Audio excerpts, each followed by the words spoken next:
注重一直指出细节在这些可以报告，谢谢。媒体朋友们，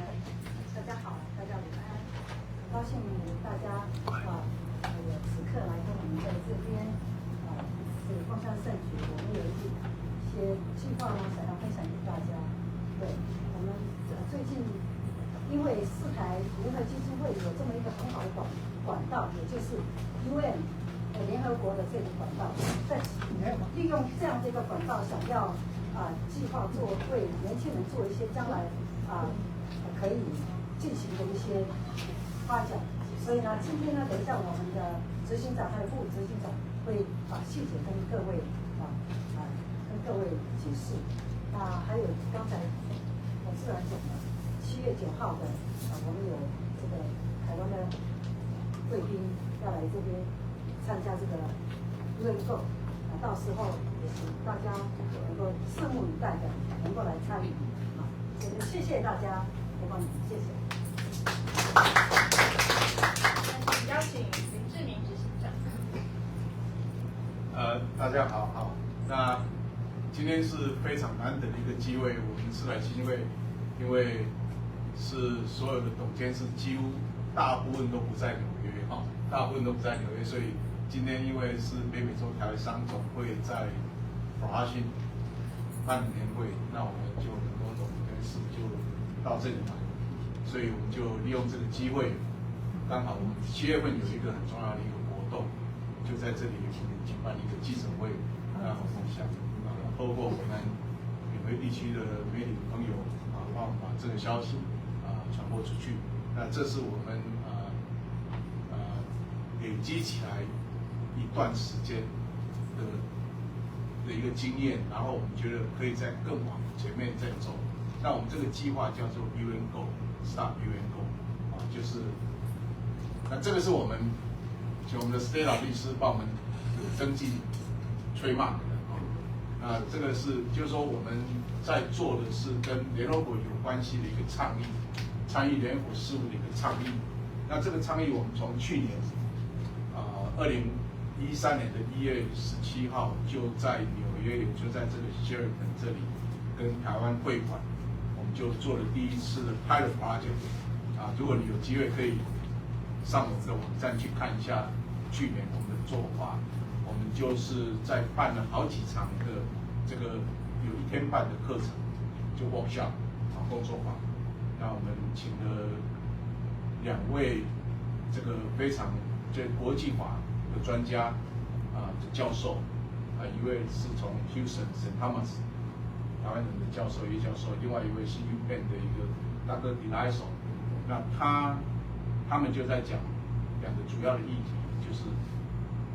台湾的国际情势是什么？那联合国的这个对台湾的相关的议题，就是台湾的在联合国的位置的问题。当然，我们又另外再请一位就是Dr. Bautista， 他是联合国执行第1位的 NGO， 就是他的 member， 所以我们是康口的 boarding member。那他来讲这个在联合国体系里面 NGO 的角色是怎么办？那当然我们也有请了很多其他的台湾的 ICDF 就是国合会，还有我们就是外交部在国际组织里面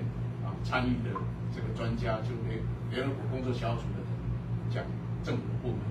我们也请了几个 NGO 的组织的代表来讲一般民间在国际事务上面参与的这个部分。有了这个经验以后，我们就在去年5月份，我们第一次在日内瓦 WHA 的场域里面，我们办了一个国际论坛。那一次如果有机会可以上我们的网站看有3个 speaker， 一位就是我们即将要到纽约来的陈建仁院长，他那时候已经是在他上来演讲的时候，他是院长的身份来讲台湾的这个 successful containment of coronavirus 应该他的议题是这样。那另外一位就是好几次被提名这个诺贝尔化学奖的翁启威教授，翁启威院长。那他讲的议题就是 raw sugar machine， 那这是他很重要的一个 research。那事实上，他这个 research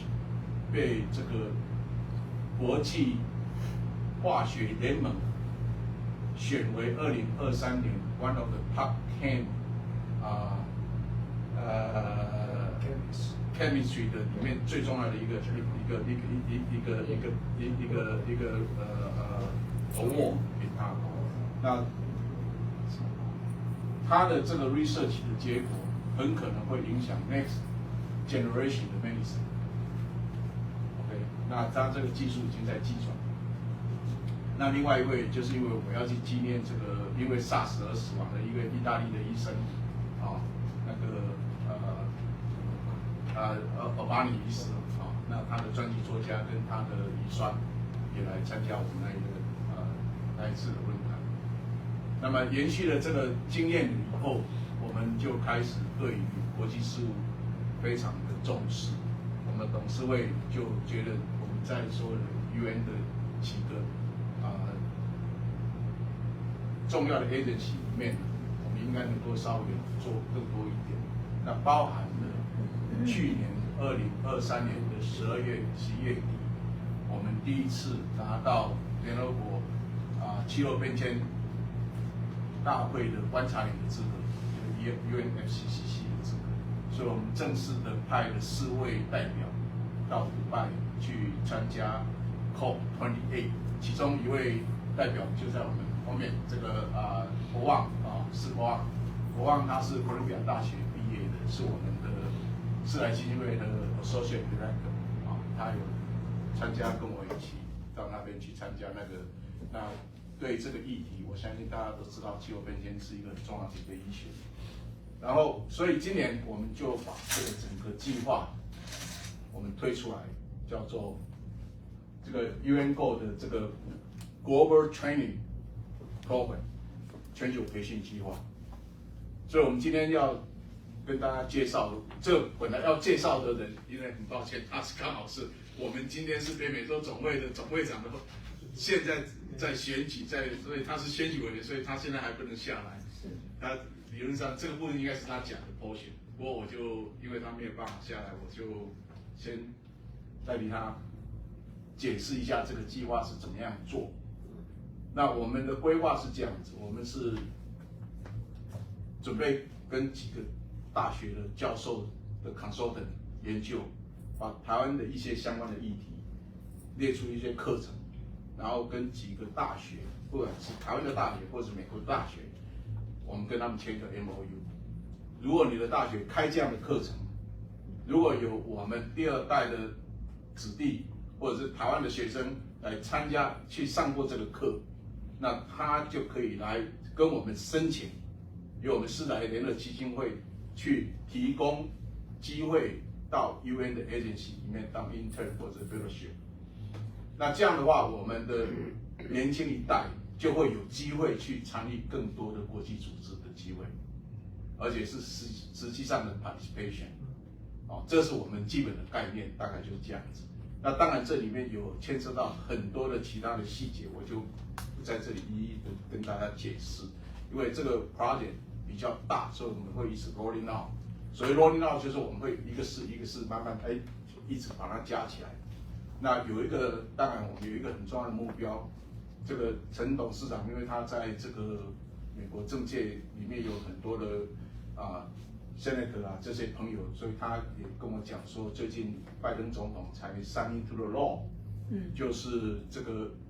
要求美国的国务卿 State Department 每一年一定要跟美国国会要报告美国政府怎么样帮助台湾加入国际组织。那如果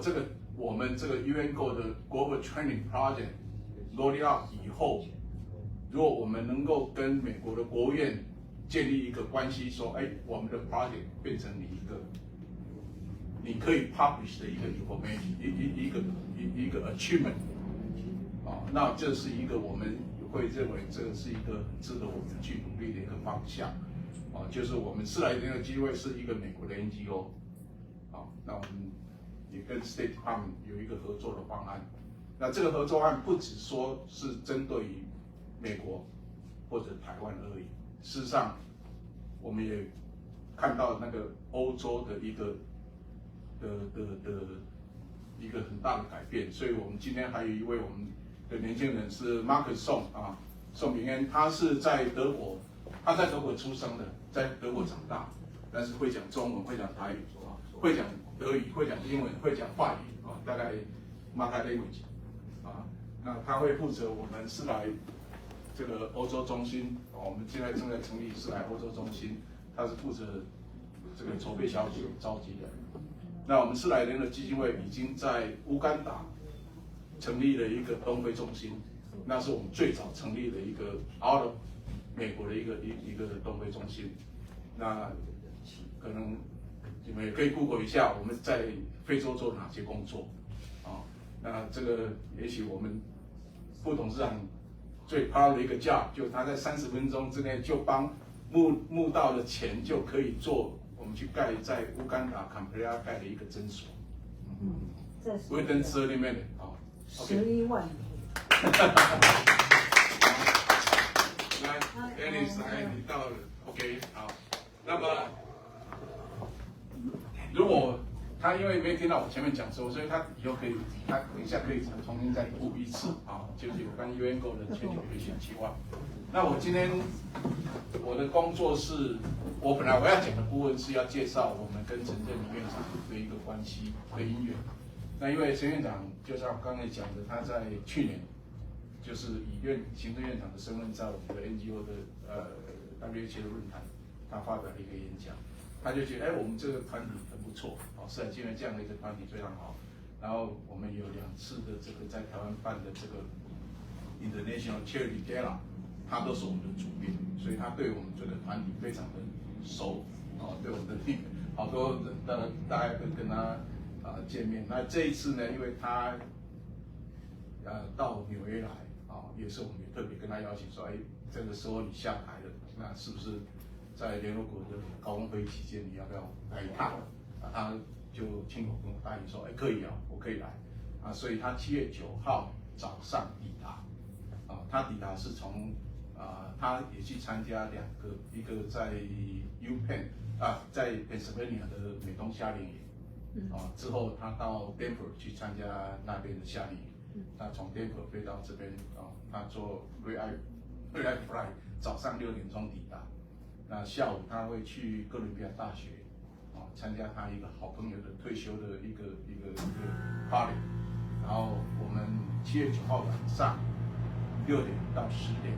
就是我们在 Sheraton Hotel 有一个welcome， 当然欢迎他的一个参会，同时他very generous， 他觉得我们做人的，所以他事实上会帮助募款，所以他有亲笔就是说这一次我们的 project 的募款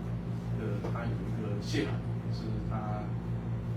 签名送给所有捐款的一个谢函那当天晚上呢，9号晚上我们会邀请我们能够邀请到一些联合国的官员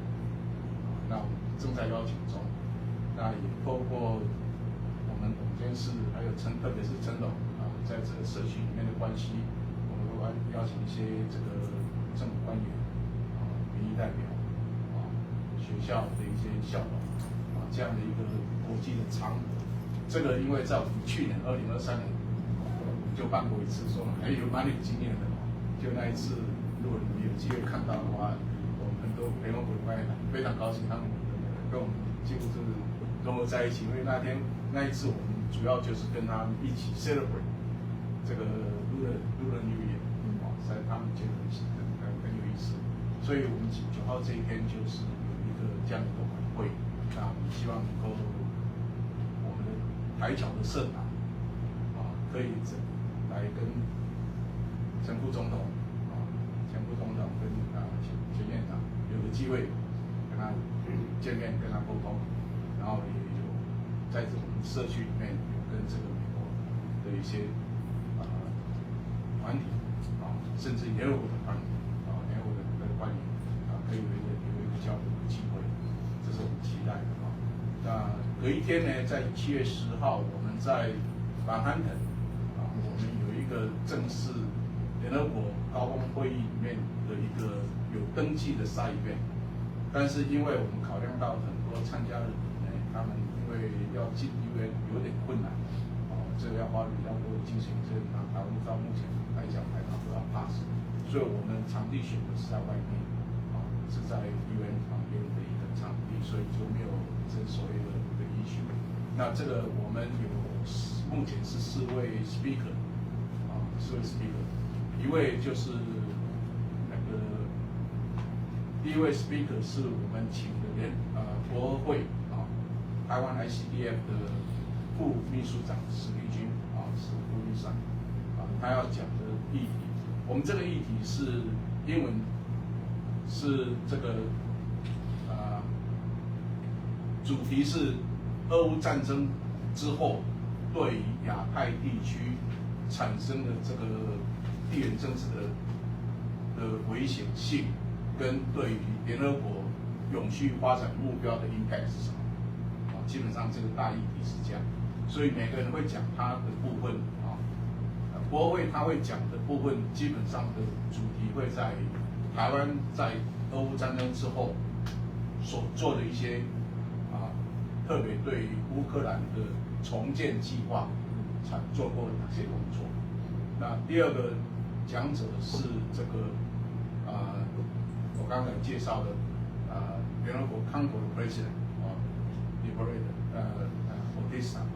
他会讲的当然就是讲 SDG 整个2030年 suppose SDG 的 goal 要 reach， 但是 how much delay 特别是因为俄乌战争的影响他会讲这个部分。那第三个 speaker 是我们请的一位蔡荣聪医师我想可能有些媒体朋友都认识他，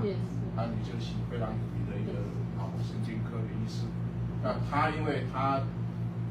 告诉我他退休以后他是要去做这个工作，他去年就带了一批台湾的医师台美的医师到乌克兰去做实际的医诊，然后他最近也还在进行一个乌克兰跟医师的培训计划。那最后一位是这个我们很多人认识他的这个沈伯洋立法委员，因为他对于这个他去年来跟我们谈的是 disinformation， 今年他特别因为他对俄乌战争非常重视，这个地缘政治的历史他非常有研究，但是他不是亲自来，因为他是没有办法离开台湾，所以他是在线上来演讲大概这个是我们的议题是这样。我们本来很期望能够邀请到乌克兰的大使，最初原来我们安排的是7月13号，不过后来因为陈院长的行程改变了，这到7月9号，结果这个乌克兰大使就不能来的理由，因为刚好那个时候 NATO 派代表到美国来，要谈论这个乌克兰的很重要的议题，所以当然我可以按照时间安排到来。所以我在这里就把我的部分讲完了，那接下来就请我们的陈启庚副执行长那我补充介绍一下，他是律师那是我们现在从 Orange County 来，那他的现在要做的工作就是把我们现在刚才讲的那些员工的这个全球培训计划做一个比较详细的一个 presentation。OK， 谢谢。谢谢执行长，大家好，我是甘宁陈启庚陈律师，很高兴今天大家有这个机会可以过来，让我们大家可以多分享我们未来这个计划。我们认为这个计划会是一个非常重要，然后非常 impact 有很多意义的一件事情，而且这个是我们希望它是长期经营的一个计划，这绝对不会是只做一个one off，然后就继续做。那这计划给大家考察的是选出好的年轻大学生，提供他们从台湾到美国，在美国实际在跟 UN 有关的，或是 UN related 的 NGO， 或甚至在官方有关的 internship 的机会。同时，逆向操作也是在美国这边把这个我们 UNGO 的这个 program 带进去给这些教育体系，筛选出来好的学生以后，把这些学生也送到台湾。那做这个其实重点是什么？我们常常在侨界里面都要呼吁说，我们大家要传承，我们大家要有新的年轻人可以进来。但是常常会发现，很多年轻人或许对这些话题虽然很有兴趣，但是他们没有这个机会可以踏出去，比如说从台湾踏到美国，然后有实际的 internship 的机会可以提供给他们，有意义的 internship 提供给他们。那世代基金会，我们觉得我们其中一个使命就是要帮助这2个国家，还有帮助其他 international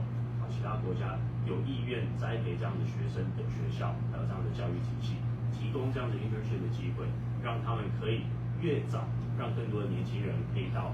美国这边，或是到台湾，或是到其他国家去做这样的跟 UN 还有跟这个 NGO， 还有这个比如说要加入这个 WHA 等等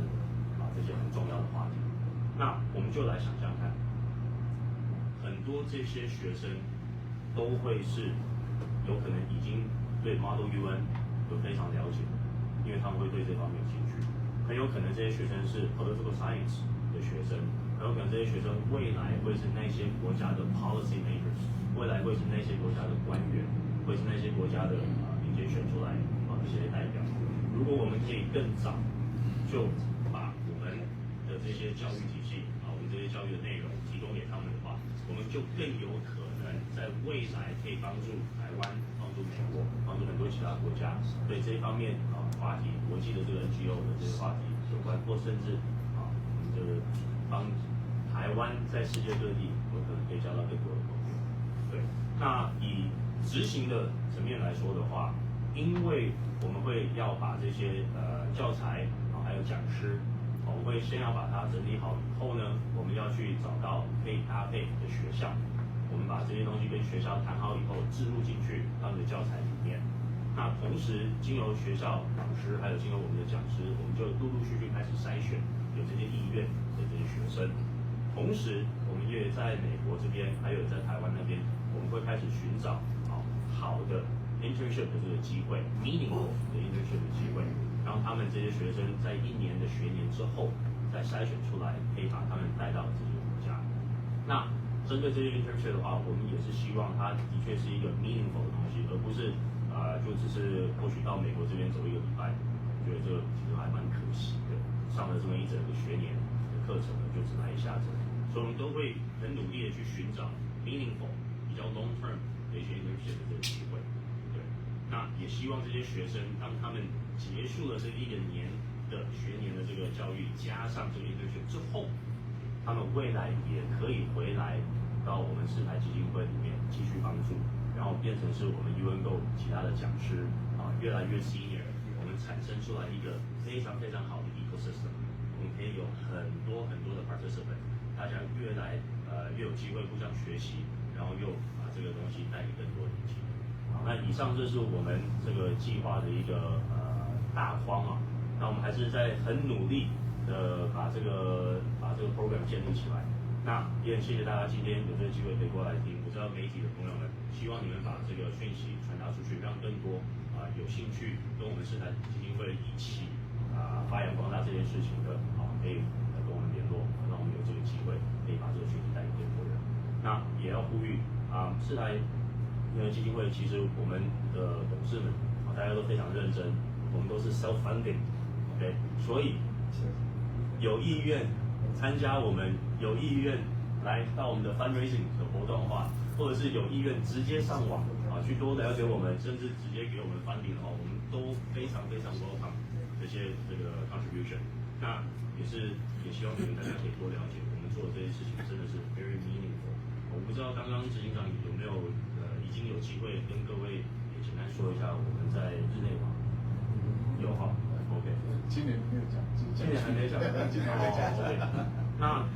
如果时间容许的话，我们是有可能可以请我们的监事长跟大家报告一下日内瓦。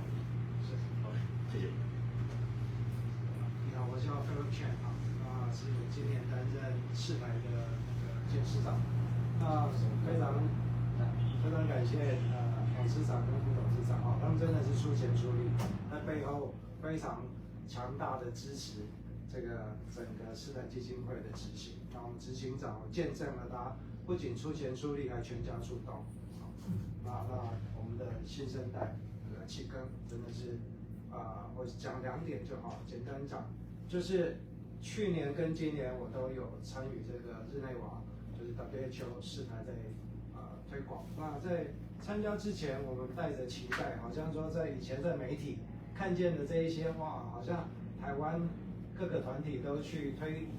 说台湾要加入这个 WHO， 然后每个都弄得很热闹。可是当我们进去一看的时候，发现说原来世台基金会能做的是 Beyond， 因为我们是在美国，然后我们是联合国的 NGO， 那因为这一个地位这个身份，跟台湾很多他们想要努力，而且努力很久10几年，却没有门路能够进去，差别很大。那当我们能够举办在那边 forum， 像去年执行长已经介绍了，就是我们办的这一个 international 的这一个 medical 的 forum， 然后今年是 specific， 特别又邀请合作这一个台湾的医师会世界医师会医界联盟，然后我们 coordinate 全部都是世台基金会 coordinate， 然后办了一个 international forum， 他邀请了世界级，他不仅是世界级，而且叫 Dr. Keenan，Professor Keenan， 他是犹太人。那我们在这几天跟他接触的时候，他对台湾非常的友善，因为他以前在10几年的时候，他就默默的为台湾做一些 secret， 不是 secret， 就是说没有公开的。他说，翁启慧院长2次被提名那个诺贝尔奖，都是他提名的，他是在诺贝尔奖提名委员会里面。那我们跟他建立非常好的关系。那长话短说，就是因为通过世台这个平台，我们能够不仅是我们在这边努力，而且是帮助台湾的这一些组织能够提升到整个国际的视野跟接触点。所以这个我是小小的见证。好，谢谢大家。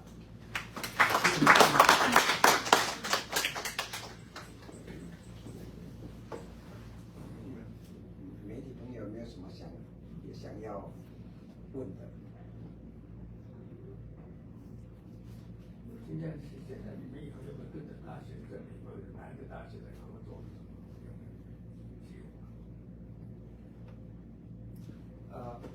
这一个整个的构想，目前我们能够收集到，就是跟各个大学那特别能够举例的，就是现在在 UCSD 我们那边有非常强力支持整个台湾参与，不管是把台湾的文化或科技，或者是这些年轻人能够培训出来。那 UCSD 有捐了一个叫台湾研究基金的台湾 Study Center， 捐了500万美金当endowment fund。那500万美金里面每一年会有运作。那它刚刚出来一个 program， 有一个叫 fellowship internship 的 program， 所以他们 fully funding 从台湾或者是说在这里第2代，他们能够参与就是跟台湾的 culture， 然后文化，然后 science 或者各个领域的专业，然后但是是特别一定要跟台湾有关。那这样子我们可以跟这样子各个大学如果有这样子的 endowment 的教授，那刚好这一位center 他的 director 就是台湾的教授他的廖炳慧教授，如果有听过的话，那他就是我们会跟这样子的教授或这样 study center 合作，那世台当做一个平台，那这样学生能够提供说到联合国的 internship， 那我们在这一次也是另外提的，就是在日内瓦那边，我们有特别connect 到就是联合国的官员，那这位联合国官员可能您补充一下比较少呀。有关这个跟 UN 的关系那我们因为世台有这个联合国的执行地位，所以我们开始第一个当然就是 ECOSOC 经济社会理事会。那我们现在又是 UNFCCC， 就是气候变迁委员会的这个观察。那这一位我们在日内瓦见的这个是 OCHA， UN OCHA 是 Office of Coordination Humanitarian Aid， 就是人道援助的协调署的工作。这位 Corinne 呢，他是阿拉伯人，不晓得为什么他是透过我们日内瓦代表处的来跟我们来说要接我们在日内瓦的时候，所以几乎就一直就说我是有什么事情有空，他说 OK， 他就到我们地方来找我们，然后就跟我们谈，他的机会非常高，因为他跟我们这个我们今天有一位LA 来的这个秘书长Paul居然同一个地方说来他们几乎在一个那他是这样子的想法，他说因为他说 UN， 当然我们这里有些资料是几乎大概从小就知道，因为我们台湾没有这个 status， 没有这个 UN 的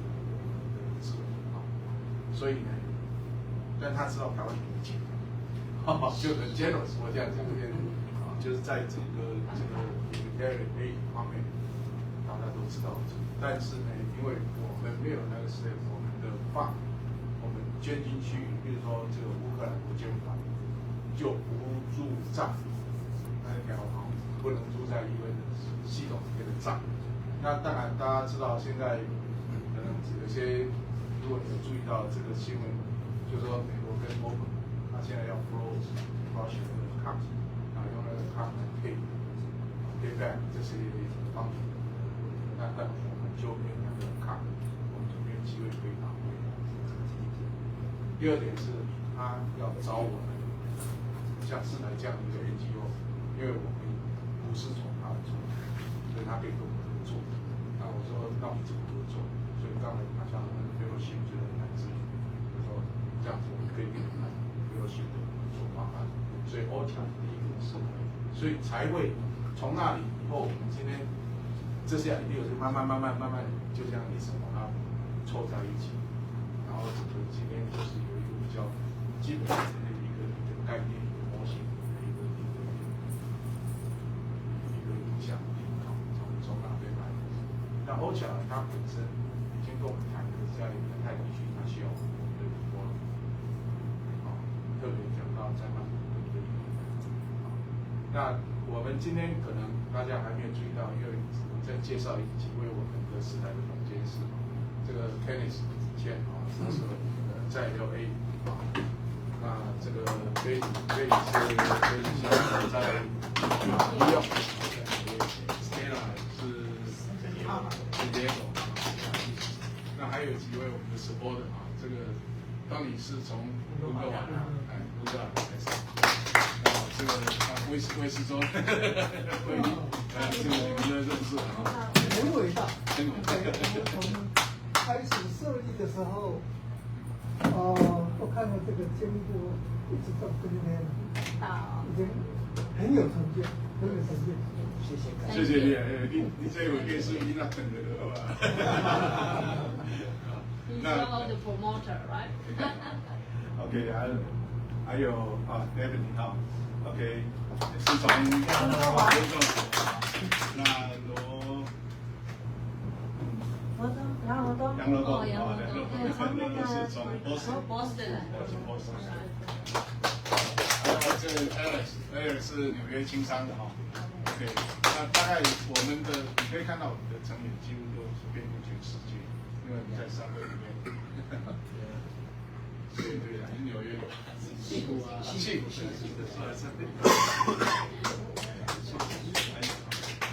OK。我想再补充一下，就是说让我们的音乐品先生小姐们更清楚，世改联合基金会创立在2009，那时候我们最主要的主责就是4大主责，也就是教育，然后呢环境、卫生，还有急难救助，就是那个我们是从无到有到多到今天到今，最不同的是，我们是本来是前面的几年都是由被动方式在做，被动方式说哪里有有就急难啦，我们就赶快来募款来捐款，什么人需要啊，或者就是更被动。但是我们发展到今天呢，是一个主动。今天我们的执行长、副执行长现在在讲的，我们这些监事长一下，我们现在做的是，我们不等别人，我们是在做主动。你看，我们借了这个 UN 的平台，我们要开放，要培养什么？培养年轻人，将来在他们各行各业能够发光发亮。要透过这样的一个，所以我们觉得说，如果有大家的这个支持合作，可能我们力量会更大。所以今天最主要就是让我们美丽仙小姐呢能够打开这个门，帮我们打开这个门，说成立了14年，能够从被动到主动，尽量为将来做更多的事情。这是我想说，整体就是让大家可以认识到4台在做的事情。真的非常感谢你们今天能够收看。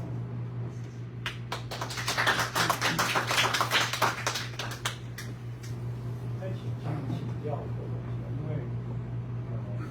台湾的年轻人应该会很有兴趣这样的参与的。那第一次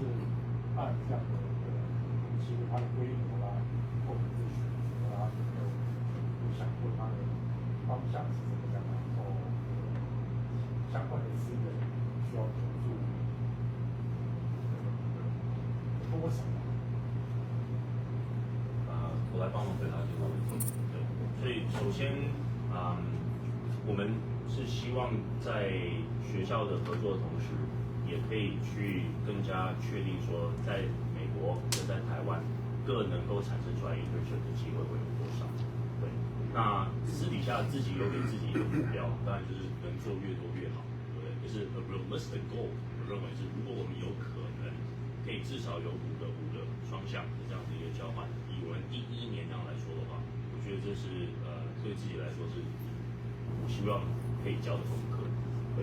那至于说经费啊这些的话，我们也已经开始有在跟不同的政府单位，还有其他的一些有可能一起协力这个单位，所以也是希望说大家可以一起来做这个翻顶的动作，因为4台我知道我们的董事长还有我们副董事长都非常给力就像刚刚我们的监事长说的，也除了给力、给资金、给资源以外，但是我们这个基金会是希望说，未来有可能有越多的 program 是可以是 self-sufficient、self-funding， 对，这是我们一定要走的一个目标。对，那也就希望说以这一个来做我们第一个有可能这样子做到的一个 project。对 ，that's the goal。是，谢谢你。那目前学校合作在美国，你们找到的是圣地亚哥，对不对？那在东海岸有没有学校？还没找，还是已经找到？有一个 potential 的 school 就是在波士顿东北大学。这也是我们因为东北大学有1年的internship非常强，所以我们应该可以去很多。东北大学我们在7月初会跟他的国际关系学院的一定会谈这个话题。那你们试着去找那个 MIT 或是哈佛大学，因为他们的牌子会更响亮。是不是能够请罗东在那边很就近，给力一点？没问题，因为我本身就是做教育的，我本身就是做教育的，因为我本身的电脑也很熟，所以有我能够贡献的，我当然很希望。谢谢罗道理的，我很愿意。我再补一下，就是我们去年跟台湾大学有一个合作方案就是因为刚才有讲那个康狗 president 到台湾去，外交部的这个，事实上外交部和我们帮他邀请他去了那所以他在台湾就有一个几天的行程，就跟台湾大学就正式性合作办了一个叫 RUN 针对台湾的学生那是讲主题就是 Bridging the Gap， 台湾是 UN role 台湾是 UN barriers， 所以大概是这样。那已经有开始一个刚才讲的，就是我们每做一件事情就是一个有机的一直累积，能够做到现在这样子。那我想请问，台湾有哪些学校你们已经有联系了吗？我们应该还会再跟中大会有 pro 啊，那阳明交大已经有一个合作的一个项目是把气候变迁的事。那南部有大学？已经有人跟我们约了，但是我还是没有时间到，也许今年9月份到高雄去的时候会跟他们见面。对啊，对，没错。非常好的建议。因为教育部有一个青年培训计划，那我们经由这个外交部有得到这个讯息，所以我们下一个就是希望也跟他们，因为政府如果已经有在做一些跟我们有很多有可能 overlap 的这些初步的这些 effort 的话，我们就不用说再花更多时间去自己找这些。那政府当然也是很希望我们可以还可以跟他们一起合作，以 NGO 的名义，美国这边 NGO 的名义去做很多他们有可能没办法做到的事情。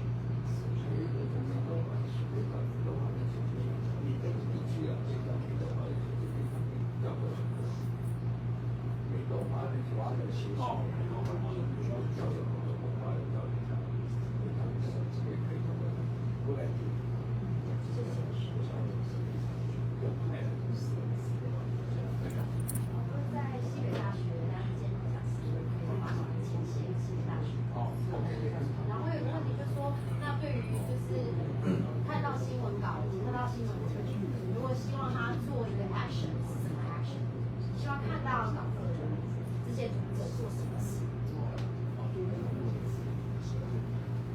这个非常谢谢这个阿雅是我们这个也是我们的首选人。老实讲，我现在有一点点羞愧也就是说，我们现在因为我们现在只有一位副探，就是我们的总干事在这边，所以有很多的总干事的工作，目前几乎都跑到那里去。那至于现在当然是因为这个量讯息越来越多，工作量越来越大，所以第一个是会 diverse 这个整个有一件工作，这个 Kenneth 已经在做，已经开始在寻求它的量，就是我所谓医化工作，就是我们整个系统里面有哪些人可以整个医化的工作。当然，这个是因为我们必须先从家里架构上进行做，否则的话，很多资讯出来进来，我们会不让在这个这样的过程。那这个当然是行政上面比较需要克服一些困难，需要克服。因为我们现在当然是从我们的 website 里面放进去，那 website 里的那些需要把它改起来。所以希望看到新闻稿的可以成为导人机人。对。Volunteer, donor. 然后是我们的 partnership 是这样。对。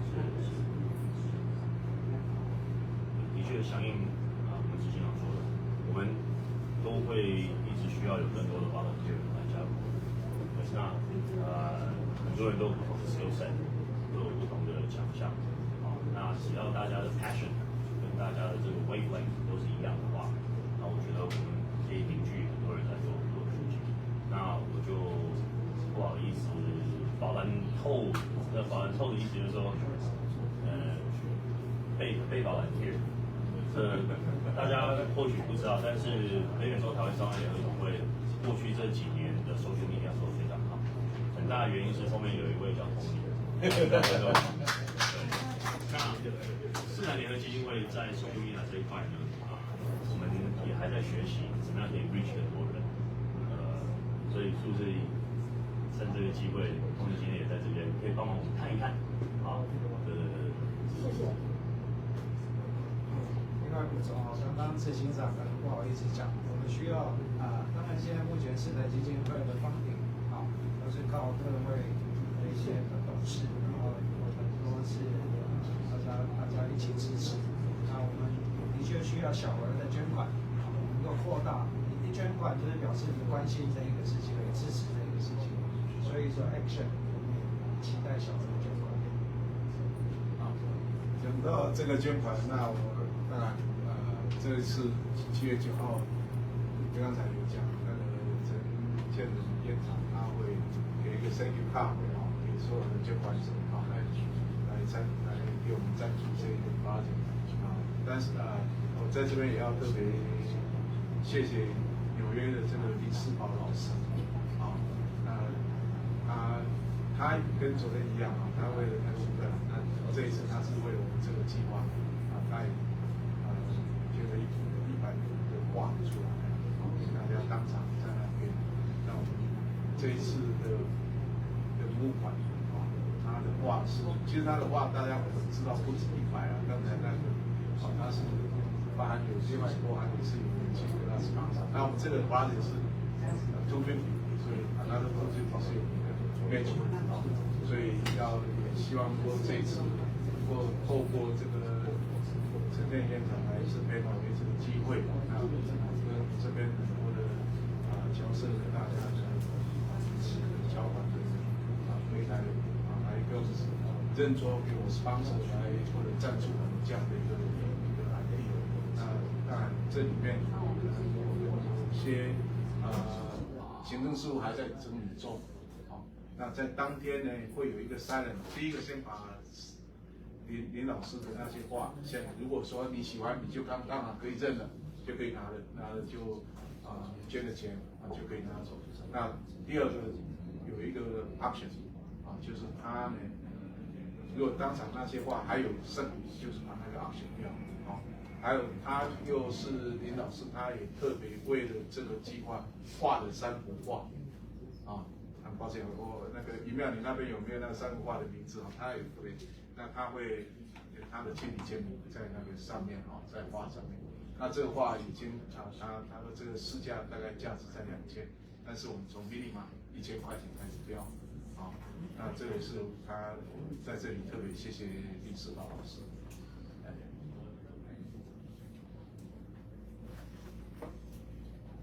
如果媒体朋友们没有再提问的话，我们要求我们的董事跟成员们给大家一起拍照。那我们大家一起来拍一张照。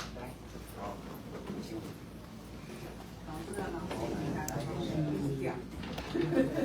谢谢，辛苦。麻烦大家。大家都那个文件是红红换掉啊。罗老师。麻烦大家。胸，最好最好。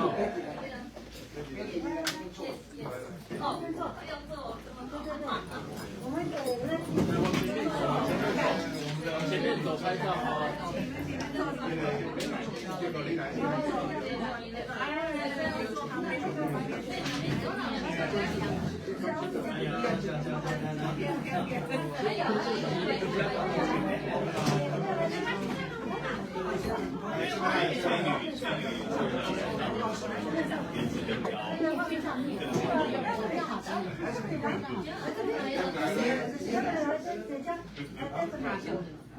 这个给